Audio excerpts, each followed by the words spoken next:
Hello everyone, मैं काजल आप सबका स्वागत करती हूँ अपने यूसीपी चैनल पर। फ्रेंड, आज हम लोग एक नदी देखेंगे जिसका नाम है सिंधु नदी तंत्र। और जो ये इंडस रिवर सिस्टम है, ये एक ही क्लास में आपको संपूर्ण जानकारी मिलेगी। और आप किसी भी एग्जाम में बैठेंगे तो वो जो है आपका संपूर्ण क्वेश्चन कराने का ये क्लास दावा रखता है। आप देखेंगे तो ये हमारे कोर्सेज हैं, आप ले सकते हैं। ये कोर्सेज यूसीपी लर्निंग ऐप पर मिलेगा। डेमो क्लास भी है इसमें, और जो है शॉर्ट हैंड टाइप वगैरह भी है, ये है। और इसके लिए आपको यूसीपी लर्निंग ऐप डाउनलोड करना होगा। क्वेश्चन नंबर फर्स्ट पे चलते हैं और क्वेश्चन नंबर फर्स्ट देखते हैं। और क्वेश्चन नंबर फर्स्ट कहता है कि सिंधु नदी का उद्गम हिमालय के किस स्थान से होता है? क्या हिंदू किस रेंज से होता है? क्या कैलाश रेंज से होता है? क्या काराकोरम रेंज से होता है? क्या सुलेमान रेंज से होता है? बताइए, इसका आंसर आप बता सकते हैं। फिलहाल इसका आंसर जो होगा वो कैलाश रेंज होगा। कैलाश रेंज से ही सिंधु नदी निकलती है। और इसके लिए एक आप ये डायग्राम देख सकते हैं। सिंधु नदी निकलती कहाँ से है? तो कैलाश मानसरोवर यानी कह सकते हैं सिंगी खम्मन जिस स्थान से निकलती है, आगे बढ़ती हैं, दमचौक से एंटर करती हैं भारत में। ये एंटर पॉइंट है। उसके बाद इनसे इनकी एक सहायक नदी आती है, वो सहायक नदी का नाम है श्योक। श्योक की एक सहायक नदी है जिसका नाम है नुब्रा। आगे बढ़ती है सिंधु श्योक की का जल लेते हुए, यानी कह सकते हैं कि उनका वाटर लेते हुए आगे बढ़ती हैं। और जैसे ही ये भारत को क्रॉस करती हैं, उस भारत के स्थान का नाम है चिल्लास। चिल्लास से ये बाहर हो जाती है सिंधु और पहुंच जाती है पाकिस्तान में। अफगानिस्तान से एक नदी आती है जिसका नाम है गिलगित, काबुल, स्वात, कुर्रम, गोरम, तोची। ये सब पाकिस्तान और अफगानिस्तान से ही नदियां आती हैं। जो पाकिस्तान का एक स्थान है जिसका नाम है मिठान कोट, ये कहाँ पड़ता है? तो याद रखिएगा, ये पाकिस्तान में पड़ता है। सिंधु नदी राइट साइड और लेफ्ट साइड की दोनों ट्रिब्यूटियों को लेकर चलती है। एक नदी है जिसका नाम है झेलम। झेलम कहाँ से निकलती है? बैरीनाग से निकलती है। उसी के नीचे आप देखेंगे एक और नदी है जिसका नाम है चेनाब। चेनाब कहाँ से निकलती है? तो याद रखिएगा, बड़ा लाचा दर्रा होते हुए चंद्रा और भागा, इनकी दो कह सकते हैं धाराएं हैं, ये मिलते हुए एक और संयुक्त धारा बनाती है जिसका नाम है चेनाब। चेनाब जिस स्थान पर मिलती है उस स्थान का नाम है झग। झग प्रांत में ये मिलती है, आगे बढ़ जाती हैं और ये पड़ता है पाकिस्तान में। ये पाकिस्तान का ही एरिया है। उसके नीचे देखेंगे तो रावी। रावी निकलती कहाँ से है? तो रोहतांग दर्रे से निकलती है, आगे बढ़ती है। और जो रोहतांग दर्रा है ये कहाँ दिखता है आपको? तो ये भी जो है भारत से होते हुए आगे बढ़ती है, तो ये पाकिस्तान आता है। ठीक है, रावी इनकी सिंधु की ही सहायक नदी है। आप देखोगे ब्यास कुंड से एक नदी निकलती है, इस स्थान का नाम है ब्यास कुंड। ब्यास कुंड से एक नदी निकलती है जिसका नाम क्या है? ब्यास नदी। ब्यास नदी जाती है और पंजाब के कपूरथला में सतलज नदी से अपना क्या करती हैं? मुहाना बनाती हैं। ठीक है, सतलज नदी से क्या बनाती हैं? मुहाना बनाती हैं। और ये जो है इसके जस्ट नीचे आप देखेंगे तो सिपकिला दर्रा है, यानी कह सकते हैं कि एक और नदी आती है जिसका नाम है सतलज नदी। सतलज नदी राकसताल से निकलती है। राकसताल से निकलते हुए ये सिपकिला दर्रा को क्रॉस करते हुए एंटर करती हैं इंडिया में। और इंडिया में यानी कह सकते हैं पंजाब हिमाचल प्रदेश वाले क्षेत्र से होते हुए ये सीधे निकल जाती हैं चेनाब से अपना मुहाना बनाते हुए। चेनाब इनका जल लेकर मिठान कोट में सिंधु से मिल जाती है। ये पूरा एक ही वीडियो में आप देख सकते हैं, एक ही डायग्राम में आपको संपूर्ण जानकारी सिंधु से संबंधित सब कुछ मिल जाएगा। ठीक है, और इसी को लेकर चलते हैं। तो इस क्वेश्चन का आंसर क्या था? कैलाश रेंज। क्योंकि आप देखेंगे कि कैलाश रेंज जो है ये अभी यहाँ दिखा दिए ना कि कैलाश रेंज से ही क्या होती है? निकलती है। नेक्स्ट क्वेश्चन चलते हैं और क्वेश्चन नंबर सेकंड को देखते हैं। क्वेश्चन नंबर सेकंड कहता है सिंधु नदी के दाहिने तट से निम्न में से कौन सी नदी नहीं मिलती है? आपको बताना है कौन सी नदी नहीं मिलती है। क्या वो कुर्रम यानी खुर्रम नहीं, कुर्रम कर दीजिए भाई इसको। कुर्रम है, गिलगित है, श्योक है, चंद्रभागा है। जरा इन ऑप्शन को आप थोड़ा सा रीड करिए और हमारे इससे पहले वाले वीडियो पर जाइए। देखिए, अभी आप देखिए कि क्वेश्चन कहता है कि सिंधु नदी के दाहिने तट से मिलने वाली यानी राइट साइड से मिलने वाली कौन सी नदी नहीं है? आप देखिए, इस वाले वीडियो में मैंने अभी भी बताया कि जब सिंधु आगे बढ़ती है तो इनके राइट साइड से ये नदी आती है और लेफ्ट साइड से ये नदी आती है। राइट साइड में कौन सी नदी नहीं है ये बताना है आपको। देखिए, गिलगित, कुर्रम, श्योक, चंद्रभागा, ये राइट साइड की नदी नहीं है बल्कि लेफ्ट साइड की है। तो इसका आंसर कौन सा होगा? Option number D. इसी को क्या बोलते हैं? इसी को बोलते हैं चेनाब। याद रखिएगा, इसी चंद्रभागा की संयुक्त धाराओं को क्या कहा जाता है? आगे जब ये मिलती है तो ये कहलाती है चेनाब। ठीक है, तो इस क्वेश्चन का आंसर क्या होगा? तो याद रखिएगा option number D, Chandrabhaga. Next question चलते हैं और क्वेश्चन नंबर थर्ड को देखते हैं। ये बहुत ही इंपॉर्टेंट क्वेश्चन था। थर्ड क्वेश्चन क्या कहता है? क्वेश्चन नंबर थर्ड कहता है सिंधु नदी के बाएं तट से निम्न में से कौन सी नदी मिलती है? सिंधु नदी के बाएं तट से निम्न में से कौन सी नदी मिलती है? इससे जस्ट पहले मैं अभी क्वेश्चन बताई कि दाहिने तट से कौन सी नदी नहीं मिलती है। अब आपको बताना है कि बाएं तट से कौन सी नदी मिलती है। आप डायग्राम पर जाइए और डायग्राम ये कहता है कि राइट साइड और लेफ्ट साइड की ये नदियां हैं, राइट साइड की ये नदियां हैं। आपको बताना है क्या श्योक है, क्या नुब्रा है, क्या गिलगित है, क्या स्वात है, क्या काबुल है, कुर्रम है, क्या तोची है, क्या गोमल है? सही, इसका आंसर क्या होगा? गुंजा नहीं होगा, नुब्रा, जास्कर, झेलम। सिंधु के बाएं तट से निम्न में से कौन सी नदी मिलती है? तो याद रखिएगा झेलम। झेलम को अभी बताया बैरीनाग से निकलती है, और बैरीनाग से निकलते हुए ये आगे बढ़ जाती हैं, और जहाँ आगे बढ़ती हैं ये जो है झग प्रांत में किससे मिल जाती हैं, तो याद रखिएगा ये मिल जाती हैं चेनाब नदी से। और इन्हीं की सहायक नदी, झेलम की ही सहायक नदी है जिसका नाम है किशन गंगा। याद रखिएगा किशन गंगा किसकी सहायक नदी है, किशन गंगा। और इसी पर किशन गंगा प्रोजेक्ट भी चल रहा है, ये भी याद रखिएगा, किशन गंगा प्रोजेक्ट जो विवादित है, किससे, भारत और इंडिया और पाकिस्तान के बीच क्या है, विवाद है, विवादित ये डैम है, यानी ये प्रोजेक्ट है, ये जो डैम बनाया गया है किस पर, किशन गंगा, उसके नाम से ही बनाया गया किशन गंगा प्रोजेक्ट। फिलहाल इसका आंसर क्या होगा, ऑप्शन नंबर डी। एक चीज और याद रखिएगा, झेलम जो है, झेलम एक ऐसी नदी है जो गोखुर झील का निर्माण करती है, गोखुर झील का निर्माण करती है। और ये झील का नाम क्या है, तो याद रखिएगा वुलर झील। जम्मू कश्मीर में आपने बहुत देखा होगा वुलर झील, डल झील, ये सब कहाँ की है, जम्मू कश्मीर। जो वुलर झील है वो गोखुर झील का ही उदाहरण है, और वो झेलम का ही एक विस्तृत रूप है, ठीक है। और एक क्वेश्चन और इससे बनता है, ये भी याद रखिएगा, कश्मीर या कह सकते हैं कि इंडिया और पाकिस्तान का जो लाइन यानी सीमा रेखा का निर्धारण करती है, इंडिया प्लस पाकिस्तान, सीमा का भी निर्धारण कौन करती है, निर्धारण कौन सी नदी करती है, तो ये भी याद रखिएगा झेलम भी करती है, ठीक है।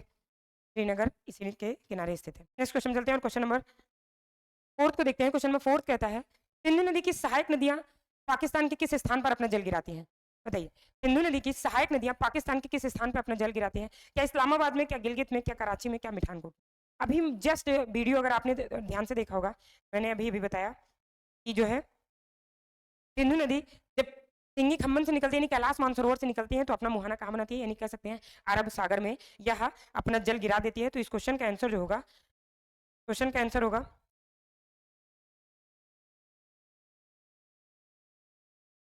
ठीक है, सिंधु नदी का सहायक नदी पाकिस्तान के किस स्थान पर अपना जल गिराती है, क्या वो इस्लामाबाद, भाई पाकिस्तान की तो राजधानी है इस्लामाबाद, ये नहीं होगा।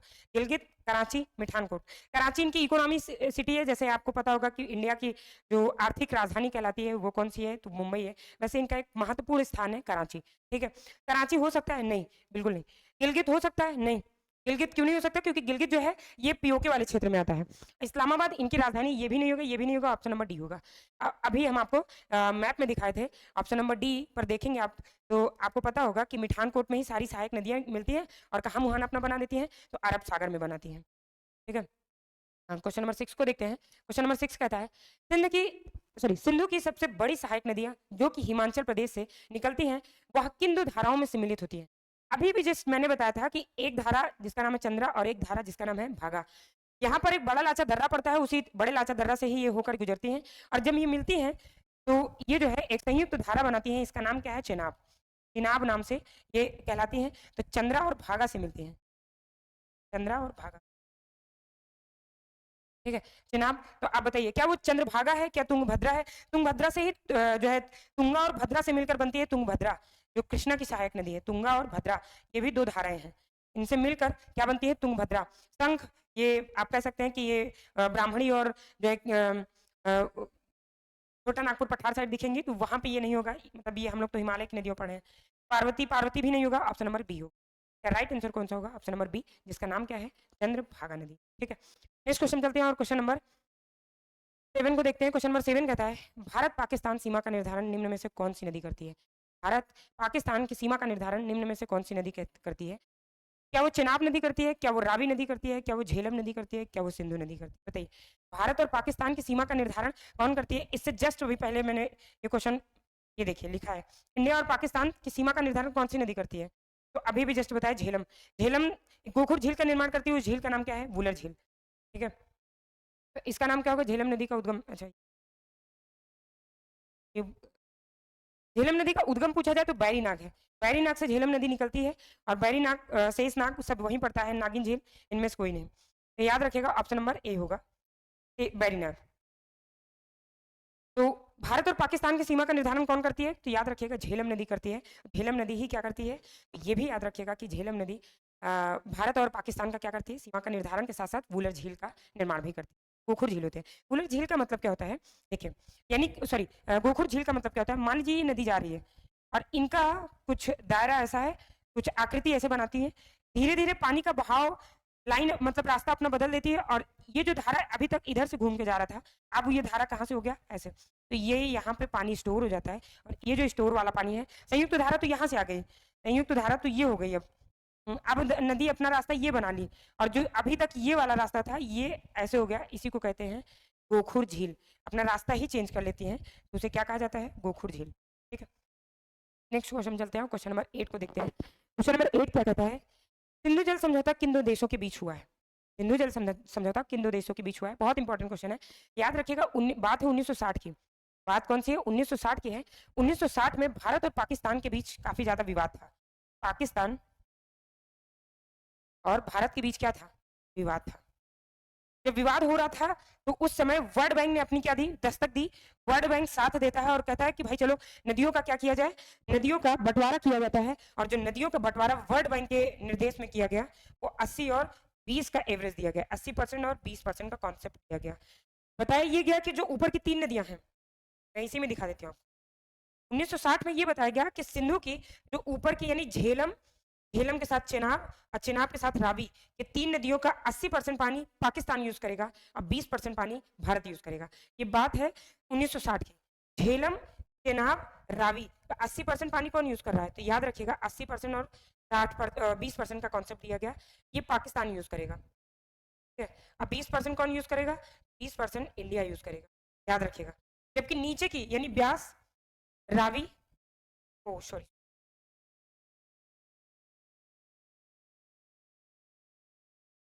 देखिए 20% 80% का सही है, लेकिन झेलम नहीं, झेलम चिनाब और सिंधु है।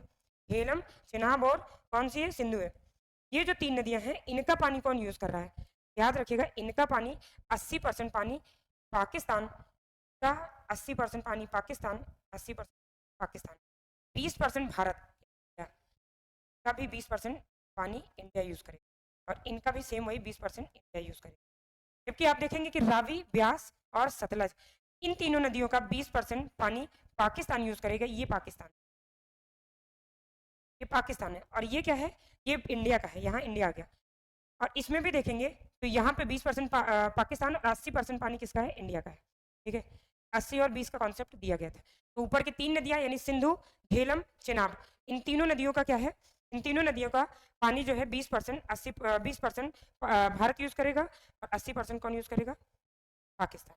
और नीचे की 3 नदियों का पानी 80% भारत यूज करेगा, 20 पाकिस्तान।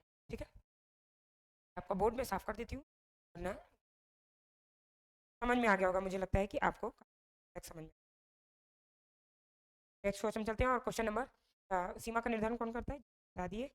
भारत और सिंधु और समझौता के बीच हुआ है, तो अभी बताया कि 1960 में वर्ल्ड बैंक की अध्यक्षता में 3 नदियां ऊपर की, याद रखिएगा सिंधु, सिंधु, झेलम, चेनाब, ये पाकिस्तान के बारे में बात। ठीक है, ये पाकिस्तान क्या करेगा, 80% यूज का। जबकि नीचे आप देखेंगे कि यहाँ पे आएगा रावी, ब्यास और सतलज का 80% कौन यूज करेगा, क्या करेगा, और इनका कौन करेगा, पाकिस्तान। ये याद रखिएगा, इंपॉर्टेंट है। तो किसके बीच हुआ है, भारत और पाकिस्तान। नेक्स्ट क्वेश्चन चलते हैं, और क्वेश्चन नंबर 9 को देखते हैं। क्वेश्चन नंबर 9 कहता है, रावी नदी जो कि सिंधु की सहायक नदी है, यह किन दो हिमालय के रेंज में बहती है, बताइए। रावी नदी जो कि क्या है, सिंधु की सहायक नदी है, ये किन दो हिमालय के बीच बहती है। क्या ये काराकोरम और लद्दाख के बीच बहती है, क्या ये लद्दाख और जास्कर के बीच बहती है, क्या ये धौलाधार पीर पंजाल के बीच बहती है, क्या ये पीर पंजाल और शिवालिक के बीच। देखिए शिवालिक सबसे निचली रेंज होती है, और यहाँ इसकी बात नहीं हो सकती। धौलाधार, पीर पंजाल, लद्दाख, लद्दाख, जास्कर, ये सबसे टॉप पे आता है। ये बात हो रही है रावी की। आप अगर मैप में देखेंगे तो रावी कहाँ स्थित है, एग्जिट करती है, देखिए रावी यहाँ पर है। और जबकि आप देखेंगे काराकोरम दर्रा और जास्कर ये सब ऊपर ही पड़ जाएंगे, तो रावी से तो इसका मतलब नहीं है। तो इस क्वेश्चन का आंसर जो होगा, याद रखिएगा, इस क्वेश्चन का आंसर होगा लद्दाख और Zanskar, Dhauladhar, Pir Panjal, option number C. Dhauladhar और पीर पंजाल श्रेणी के बीच बहती है, याद रखिएगा वो कौन सी नदी है, तो वो है रावी नदी, धौलाधार और पीर पंजाल के बीच बहती है। नेक्स्ट क्वेश्चन चलते हैं, और क्वेश्चन तो ऑप्शन नहीं, चलिए मैं बता देती हूँ। निम्न में से सिंधु की कौन सी सहायक नदी राकसताल से निकलती है। देखिए तिब्बत के मानसरोवर, कैलाश मानसरोवर से 3 नदियां निकलती हैं, यानी कह सकते हैं कि इर्द गिर्द से ही 3 नदियां विशेषकर जो भारत में आती हैं वो 3 नदियां ही इसी इर्द गिर्द से बहती हैं। एक तो सिंधु हो गया, और इसी राकस ताल के पास से, यानी यहीं इसी के पास से एक और नदी आती है। क्या नाम क्या है? सतलज। क्या नाम क्या है? सतलज। ठीक है, आगे जाकर ये सिंधु में इसे चिनाब वगैरह जाती है, तो चिनाब में ये मिल जाती है। ये कई सहायक नदियां हैं। फिलहाल आप मैप में, पूरे मैप में देखेंगे, ये जो है सतलज है, सतलज। और यहाँ से एक और नदी जाती है, इसका नाम क्या है? ब्रह्मपुत्र। निकलती कहाँ से है? तो याद रखिएगा, निकलती एक ही स्थान से, कैलाश मानसरोवर। तो राकस ताल से कौन सी नदी निकलती है? तो सतलज। क्वेश्चन पूछा राकस ताल से, याद रखिएगा। जब ये एंटर करती है तो वो स्थान कौन सा होता है? तो याद रखिएगा, सिपकिला दर्रा। सिपकिला दर्रा से क्या करती है? भारत में प्रवेश कर जाती है। तो इसका आंसर होगा राकस ताल, जो अभी लिखा है। राकस ताल से कौन सी नदी? ठीक। नेक्स्ट क्वेश्चन चलते हैं और क्वेश्चन नंबर 11 को देखते हैं। क्वेश्चन नंबर 11 कहता है, जस्ट वेट, 11 कहता है, सिंधु की कौन सी सहायक नदी जो इंडिया भारत में से निकलती है और भारत में ही नहीं में ही मुहाना बनाती है? क्या वो नुब्रा है? क्या वो स्वात है? क्या वो ब्यास है? क्या वो गिलगित है? बहुत अच्छा क्वेश्चन है, बहुत ही important, most most most important question. आप इसको बता सकते हैं कि सिंधु की कौन सी नदी है, कौन सी सहायक नदी है जो इंडिया भारत से निकलती है और भारत में ही अपना मुहाना बना लेती है? क्या वो नुब्रा है? क्या वो स्वात है? क्या वो ब्यास है? क्या वो गिलगित? आप अगर मैप में देखेंगे तो गिलगित भारत से नहीं निकलती, नुब्रा भी भारत से नहीं आती, ये ट्रांस हिमालय से आती है। याद रखिएगा, सियाचिन ग्लेशियर पार करके आती है। और ये सिंधु की सहायक नहीं, बल्कि सिंधु की सहायक नदी की सहायक नदी है। यानी कह सकते हैं कि नुब्रा जो है, ये आप देखेंगे, ये श्योक नदी की सहायक नदी है। श्योक नदी की सहायक नदी है। और श्योक अपना पानी किसमें गिराती है? तो याद रखिएगा, ये जो है सिंधु में गिरा देती है। तो सिंधु की सहायक नदी तो श्योक है, और श्योक की सहायक नदी कौन सी है? नुब्रा। तो ये पूछा जा रहा है क्वेश्चन कि भारत की कौन सी नदी है जो भारत में मुहाना बना लेती है? याद रखिएगा, ब्यास नदी है। ब्यास नदी ब्यासकुंड से निकलती है, और ब्यासकुंड से निकलकर ये अपना मुहाना कहाँ बनाती है? तो जो है सतलज में ही आकर मिल जाती है, और जहां मिलती है उसका नाम हरिके बैराज, और वो स्थान पंजाब का कपूरथला है। याद रखिएगा। नेक्स्ट क्वेश्चन चलते हैं और क्वेश्चन नंबर 12 को देखते हैं। क्वेश्चन नंबर 12 कहता है, भाखड़ा नंगल परियोजना निम्न में से किस नदियों पर स्थित है?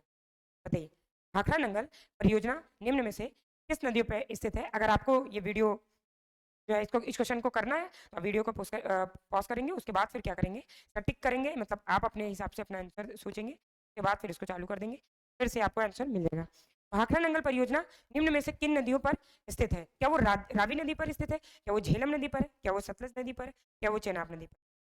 चेनाब नदी पर एक परियोजना चलता है, जो बहुत ही इंपॉर्टेंट परियोजना है। चेनाब पे भी चलती है, सतलज पे भी चलती है। अभी भी मैंने झेलम पे बताया था, किशन गंगा इनकी सहायक नदी है, किशन गंगा, और उस पे चल रहा है किशन गंगा परियोजना।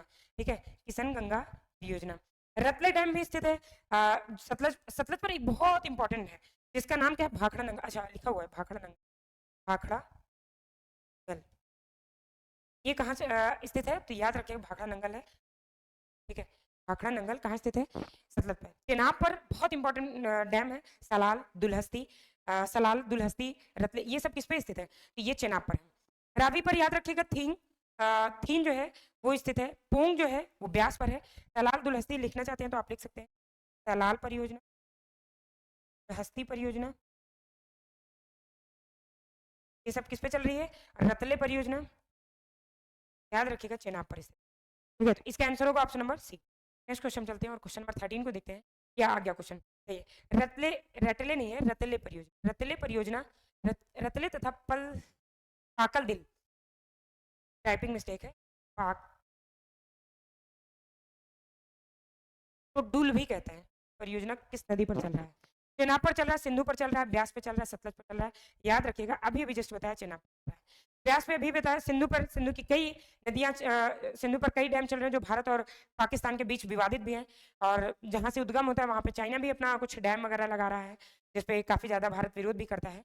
सतलज नदी पर भाखड़ा नंगल बहुत इंपॉर्टेंट है। फिलहाल इस क्वेश्चन का आंसर होगा option number C. Next question चलते हैं और क्वेश्चन नंबर 14 को देखते हैं। ऋग्वेद में सतलज नदी को किस नाम से पुकारते हैं? बहुत इंपॉर्टेंट क्वेश्चन। जैसे आपसे पूछा जाए, ब्यास को क्या कहा गया है ऋग्वेद में? ब्यास को किस नाम से जाना गया है? आपसे पूछा जाए सतलज, जैसे ही लिखा हुआ है, सतलज नदी को क्या कहा गया? सिंधु को तो फिलहाल सिंधु ही कहा गया है, सिंधु का कोई नाम नहीं, सिंधु ही मिला है, सिंधु। आपसे पूछा जाए झेलम को क्या कहा गया है? नदी को क्या कहा गया है? ऐसे ही सतलज तो हो ही गया। ब्यास, रावी को क्या कहा गया? रावी को क्या कहा गया? देखिए, ये जो इनकी सहायक नदियां हैं, इनको ऋग्वेद में ब्यास को विपाशा कहा गया है। विपाशा। विपाशा किसको कहा गया है? ब्यास को। सतलज को सतुद्री कहा गया है, सतुद्री। सतुद्री किसको कहा गया है? सतलज को। सिंधु को फिलहाल सिंधु ही कहा गया है। झेलम को क्या कहा गया है? तो याद रखिएगा वितिस्ता कहा गया है। और रावी को क्या कहा गया है? ये आप कमेंट करके बता सकते हैं वीडियो के नीचे। इस कमेंट बॉक्स में आप कमेंट करेंगे कि रावी को ऋग्वेद में किस नाम से जाना है। आपका होमवर्क है। इसका आंसर देख लीजिए। सतलज को क्या, अच्छा आस्कनी भी है। चेनाब अगर पूछा जाए, चेनाब को क्या कहा गया है? एक और बता देते हैं, चेनाब भी लिख। चेनाब याद रखिएगा, चेनाब को कहा गया है अस्किनी, जैसे ऑप्शन में ये लिखा हुआ है। इसका आंसर क्या होगा? सतलज पूछा है तो सतुद्री इसका आंसर। परुश्रणी, विपाशा, ये लिखा हुआ है, फिलहाल आप इसको देख सकते हैं। नेक्स्ट क्वेश्चन चलते हैं और क्वेश्चन नंबर 15 को देखते हैं। क्वेश्चन नंबर 15 कहता है बुलर झील निम्न में से किस नदी के गोकुल नहीं गोखुर, याद रखिएगा गोखुर अभी अभी जस्ट बताया, गोखुर झील का उदाहरण है। गोखुर झील का उदाहरण है। बुलर झील के बारे में बताना है कि ये गोखुर झील का उदाहरण। देखिए झेलम नदी जब आती है ना, अभी अभी जस्ट बताया कि झेलम नदी अपना पानी थोड़ा सा मोड़ देती है। जो ये वाला स्थान बनता है ना, यही गोखुर झील है। और इस झील का नाम क्या है? झेलम। नाम क्या है? याद रखिएगा गोखुर झील बनाती है झेलम। ये बहुत इंपॉर्टेंट आपका क्वेश्चन हो जाता है। तो अगर पूछा जाता है कि कौन सी नदी गोखुर झील बनाती है, आप बताएंगे वो कौन सी है? वो है झेलम नदी। ठीक है, ऑप्शन नंबर बी, झेलम नदी। कृष्ण गंगा नदी, जास्कर नदी, सिंधु नदी। तो सिंधु भी नहीं बनाती है, जास्कर भी नहीं बनाती है, कौन सी बनाती है नदी? आप बताएंगे। क्वेश्चन नंबर 16 को देखते हैं और 16 कहता है हर के बैराज किन दो नदियों के मिलने से बना? हर के बैराज किन दो नदियों से के मिलने से बना है? क्या वो रावी और ब्यास से, क्या वो सतलज और ब्यास से, क्या वो सतलज और चेनाब से? इनमें से कोई नहीं। आप देखेंगे ब्यास कुंड से निकलती है एक नदी जिसका नाम है ब्यास, और राकस से निकलती है जिसका नाम है सतलज। सतलज जब आती है भारत में एंटर करती है तो जो है ये सिपकिला दर्रा को क्रॉस करते हुए आती है। अब ब्यासकुंड से जो निकलती है इसका नाम क्या है? ब्यास। और ये दोनों जब मिलती हैं तो क्या बनता है? तो याद रखिएगा हरिके बैराज बनता है। यहाँ पे आप देखेंगे तो ये लिखा हुआ हरिके बैराज। इंदिरा गांधी जो भारत की सबसे बड़ी कृत्रिम नहर है, याद रखिएगा कृत्रिम नहर भारत की सबसे बड़ी है, कौन सी है? इंदिरा गांधी नहर है। और ये हरिके बैराज कहाँ बनता है? तो ब्यास और सतलज के मिलने से बनता है, पंजाब वाले क्षेत्र में। पंजाब वाले क्षेत्र में ये बनता है। तो ऑप्शन नंबर इसका कौन सा होगा? ऑप्शन नंबर बी होगा। नेक्स्ट क्वेश्चन चलते हैं और क्वेश्चन नंबर 17 को देखते हैं। क्वेश्चन नंबर 17 कहता है चिनाब रावी यमुना सतलज ब्यास नदियां भारत के किस राज्य तथा केंद्र शासित प्रदेश से होकर बहती हैं? चिनाब हो गया, रावी हो गया, यमुना हो गया, सतलज ब्यास नदियां भारत के केंद्र शासित प्रदेश से होकर बहती हैं। क्या जम्मू कश्मीर, क्या लद्दाख, क्या हिमाचल प्रदेश, क्या पंजाब? चिनाब हो गया, रावी हो गया, यमुना हो गया, सतलज हो गया, ब्यास हो गया, नदियां भारत के किस केंद्र शासित प्रदेश? अगर राज्य और केंद्र शासित प्रदेश कह दिया जाए तो आपको लद्दाख पे आंसर नहीं जाना है, क्यों? क्योंकि लद्दाख से ये सारी नदियां होकर नहीं जाती हैं। क्या जम्मू कश्मीर है, क्या हिमाचल प्रदेश है, क्या पंजाब है? इसका कमेंट में भी आप आंसर कर सकते हैं, या फिर मैं भी बता देती हूँ आपको, हिमाचल प्रदेश और पंजाब ही का आंसर है। फिलहाल पंजाब में एक नदी जाके मिलती है, लेकिन हिमाचल प्रदेश से ये सारी नदियां होकर जाती हैं। इसका आंसर होगा ऑप्शन नंबर। क्वेश्चन नंबर 18 को देखते हैं। क्वेश्चन नंबर 18 कहता है सियाचिन ग्लेशियर के पिघलने से बना पानी किस नदी का प्रमुख स्रोत है? अच्छा, सियाचिन ग्लेशियर से जो नदी निकलती है और उससे जो पानी बनता है वो किस नदी का प्रमुख स्रोत है? आपको ये बताना है। क्या वो नुब्रा का है, क्या वो सिंधु का है, क्या वो हुंजा का है, क्या वो जास्कर का है? सियाचिन ग्लेशियर से ही एक नदी आती है जो किसकी सहायक नदी है? याद रखिएगा ये सियोक की सहायक नदी है। सियोक की सहायक नदी है, इसका नाम है नुब्रा। नुब्रा जो आगे चल के किसमें मिल जाती है? तो याद रखिएगा सिंधु में। तो नुब्रा कहाँ से निकलती है? तो याद रखिएगा सियाचिन ग्लेशियर से ही अपना पानी पाती है। इसका ऑप्शन नंबर ए होगा नुब्रा। नेक्स्ट क्वेश्चन चलते हैं और क्वेश्चन नंबर, अच्छा जास्कर भी सिंधु की ही सहायक नदी है। सिंधु तो फिलहाल है ही है। हुंजा भी किसकी सहायक नदी है? सिंधु की है, याद रखिएगा। नेक्स्ट क्वेश्चन चलते हैं और क्वेश्चन नंबर 19 को देखते हैं। क्वेश्चन नंबर 19 कहता है सिंधु की सहायक नदियां अपना मुहाना किस सागर में बनाती है? बहुत अच्छा क्वेश्चन है। सिंधु निकलती कहाँ से है? तो अभी भी बताया कि कैलाश मानसरोवर से निकलती है।